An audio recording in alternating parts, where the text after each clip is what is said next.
आवाज नाही आला. जय भीम. आज आपण इथे डॉक्टर बाबासाहेब आंबेडकर यांच्या 134व्या जयंतीनिमित्त जमलेलो आहोत.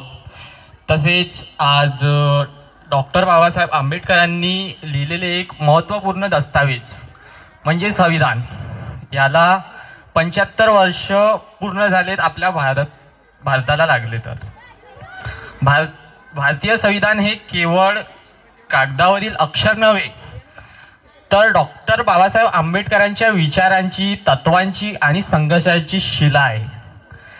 त्यांनी या राष्ट्रासाठी एका असामान्य ग्रंथ लिहिला, ज्यात प्रत्येक नागरिकाला समानतेचा हक्क दिला. ते फक्त शिल्पकार नव्हते, ते विचारांचे शिल्प घडवणारे होते. त्यांनी केवळ कायदे नाही घडवले, तर माणसाचे मन घडवले. त्यांनी लोकशाहीला अर्थ दिला आणि समाजाला आत्मभान दिलं. आपण त्यांच्या संविधानात नांदणारे मूल्य समजून घेतले पाहिजे, अन्यथा तो केवळ एक ग्रंथ उरेल. त्यांचे कार्य हे एका महापुरुषाने निर्माण केलेली सामाजिक समतेची गाथा आहे. आज त्यांच्या जयंतीला त्यांच्या कार्याच्या जाण आणि त्यागाची जाणीव हीच खरी अभिवादन आहे. धन्यवाद. जय भीम. नमो बुद्धाय.